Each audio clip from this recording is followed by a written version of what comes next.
ጉድ በይ ሸቃሊት ተመልከቱ እንግዲህ ሀገሬ ልጆች ማለት ነው። ከዚህ ላይ እንደምታዩት እናቲቷ የህፃኗን ፀጉር እየሰራች ነው። ሰራተኛዋ ደግሞ ፊት ለፊቷ ተቀምጣለች ማለት ነው። በአረብ ሀገር የምትኖሩ እህቶቼ ይህን ቪዲዮ በደንብ እንድታይ ትፈልጋለሁ። ዱባይ ላይ እየኖራችሁ ካንስሌሽን ወረቀት ተቀብላችሁ ለመውጣት ያሰባችሁ፣ ስራ ለመቀየር ያሰባችሁ፣ ወይንም ከኢትዮጵያ ዱባይ መታችሁ ለመስራት ያሰባችሁ በተለይ የዛሬው ቪዲዮን እስከ መጨረሻ እንድታዩት ማለት ነው።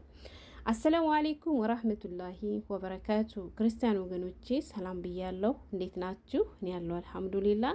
መይሙ ሸቃሊት ነኝ። ዛሬም በአዲስ ቪዲዮ መጥቻለሁ። አብራችሁኝ ቆዩ። ለቻናሉም አዲስ ከሆናችሁ ላይክ፣ ሰብስክራይብ በማድረግ ቤተሰብ ሁኑ። ውድ ቤተሰቦች፣ የሀገሬ ልጆች ከአሁን በፊት እንግዲህ መይሙና ቲቪ የሚል ወደ 48,000 ሰብስክራይብ ጠጋ ቻናል ነበረ። እሱ ተዘግቶብኝ አዲስ ቻናል ከፍቼ ነውና እባካችሁ ላይክ ሰብስክራይብ በማድረግ ወደ ነበርኩበት መልሶ ስል ማጸናቸዋለሁ ማለት ነው።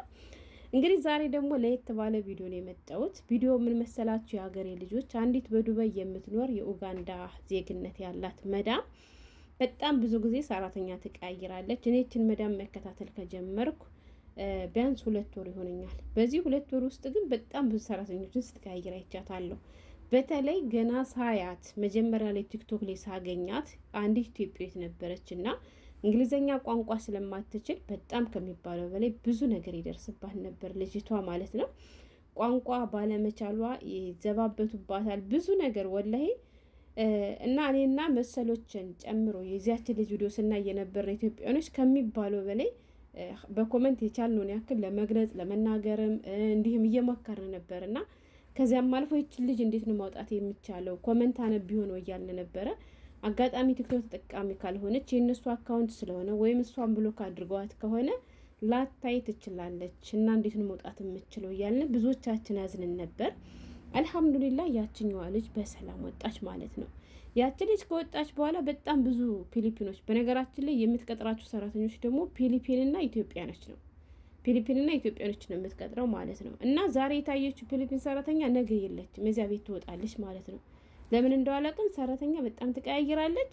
ስትበላም ስትጠጣም፣ ባሏን ስታፍም፣ ባሏ ጋርም ስተኛ ቪዲዮ ነው። እውነቴን ነው ብላችሁ ትንሿም ትልቁም ነገር ግዴታ መቀረጽ አለባት። ከማን ከዚች መዳም ቤት ማለት ነው። እና ያችኛዋ ልጅ ወጣች። ቪዲዮ ሰራለሁ እያልኩ እንዳጋጣሚ ቻናል የተዘጋና በዚሁ ቀረው። ዛሬ ደግሞ ይሄን ቪዲዮ አይቼ ማለፍ ስላልቻልኩ እስኪ ቪዲዮ ልስራ። ልክ እንደዚህ ሌላም ከካሜራ ጀርባ የሚያደርጉቶች ካሉ ሊጠቅማቸው ስለሚችል ብዬ ነው የመጣሁት። እንዳልኳችሁ በተለይ ዱባይ ላይ ያላችሁ ይሄን ቪዲዮ እዩት ያልኳችሁ። ለምሳሌ ቢሮ ሄዳችሁ እቺ ሴትዮ ልትመርጣችሁ ከመጣች ከዚህ ሴትዮ ቤት በጭራሽ እንዳትሄዱ። ወላሂ እውነቴን ነው የምላችሁ። ቀደም ሲል መግቢያ ላይ እንዳልኳችሁ የህፃኗን ፀጉር እየሰራች ነው እናቲቷ ማለት ነው። ነብሰ ጡር ወይንም እርጉዝ ስለሆነች እየደከማት በየመሃሉ አኸክ ትላለች። ይሄ ወንጀል አይደለም። እንዳያችሁ እሷ ፀጉሯን ስትሰራ ሰራተኛዋ ደግሞ ከህፃኗ ፊት ለፊት ተቀምጣለች ማለት ነው። የተቀመጠችው ለምንድን ነው? ህፃኗን ለማጫወት ማለት ነው። ለምን? ፀጉሯን እየተሰራች ስለሆነ እንዳይደብራት። ያቺ ሰራተኛ ግን ህፃኗን እያጫወተች ያለችበት መንገድ በጣም የሚያስጠላ መንገድ ነው።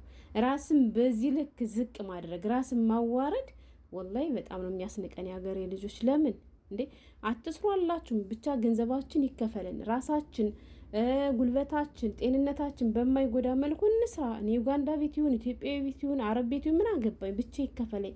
ግን ራሳችን አስከብረን ነው መሆን ያለበት። ገብቷችሁ? ገና ሰራተኛ ነኝና ብላችሁ ዝቅ ብላችሁ የማይመለከታችሁ ቦታ ላይ ለምንድን ነው የምትገኙት? የሀገሬ ልጆች ምን እላችሁ ፈልጌ ነው፣ እንዳልኳችሁ ህፃኗ ፊት ለፊት የተቀመጠችው ልጅቷ ሌላ ጨዋታ ልታጫውታ ወይ ፀጉሯን ልትይዝላት ሳይሆን ልክ እንደ ሰሌዳ ሆና ልታገለግላት፣ ህፃኗ የመሰላትን ቀለም አንስታ ፊቷ ላይ ልትሞነጫጭርባት። ያ ሜካፕ የቆየ ሜካፕ፣ የተበላሸ ሜካፕ፣ አገልግሎቱን የጨረሰ ሜካፕ ሊሆን ይችላል። ለምሳሌ ነው እየነገርኳቸው ያለሁት። ፊቷን አይታችሁት ከሆነ እንዳለ ለቃልቃታለች ማለት ነው። እየቀባቻት ነው፣ እየሞነጫጨረቻት ነው፣ እንደፈለገች ተነጥፋላታለች። ለማን? ለህፃኗ። ለምን? ሰራተኛ ነኝ ብላ ዝቅ ስላለች። ገብቷቸዋል? ስለዚህ በዚህ ልክ ራሳችን ለምንድን ነው የምናዋርደው? ማጫወት ካለብን ስነ ስርዓት ባለው መልኩ። ገብቷቸዋል? አንዳንዴ አረ የሀገሬ ልጆች መብትና ግዴታችሁን ካላወቃችሁ ወላሂ አረብ ቤት ውስጥ አትኖሩም፣ በጣም ትጎዳላችሁ። በዚህ ልክ ራሳችሁን ዝቅ ስታደርጉ አይደለም አረቦች አይደለም አሰሪዎቻችን ኃላፊዎቻችን የሆኑት ይቅርና አብረውን የሚሰሩ ሰራተኞች ራሱ ይንቁናል። የሀገሬ ልጆች ስራዋን ትስራ፣ ህፃኗን ታጫውት፣ ግን በሚፈቀደው መልኩ በአግባቡ እንጂ ይሄን ያክል የእሷ ልጅ ሊያምርባት የእሷ ልጅ ልታጌጥ ያችኛዋ የድሃ ልጅ ስለሆነች ለምንድን ነው የእሷ ሰሌዳ ሆነ የምታገለግላት? ለምንድን ነው በዚህ ልክ የምንረክሰው? ለምንድን ነው በዚህ ልክ ዝቅ የምንልላቸው? ስለዚህ ባካችሁን በማይመለከተን ነገር አንግባ። ገባችሁ? የሚመለከተንን ስራ እንስራ። ማጫወት ካለብሽ አሻንጉሊት ይዘሽም ሆነ ሌላ ነገር ደብተር ሰተሽ እዛ ላይ እንድትጽፍ እዛ ላይ እንድትቀባ ማድረግ እንጂ አንቺ ፊትሽን አሳልፈሽ መስጫለ ምንድን ነው? ነገ ይሄ ፊትሽ ቢበላሽ በዚህ በተቀባሽው ሜካፕ ማለት ነው በእኔ ልጅ ምክንያት ነው ይሄ ነገር የሆነባትና ላሳክማት የምትልሽ ይመስልሻል?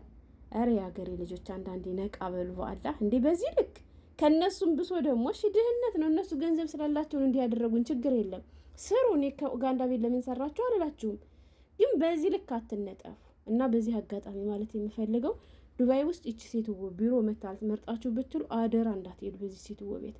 ወላይ ሰራተኛ ሄዶ አይቆይም። ብትሄዱም ደግሞ ተሰቃይታችሁ ነው የምትመለሱ። የካሜራ ሱስ ነው ያለባት። እያመጣች ቀያይራ ቀርጻ ለመላክ ብቻ ነው የምታመጣችሁ። ስለዚህ እንዳትሄዱ።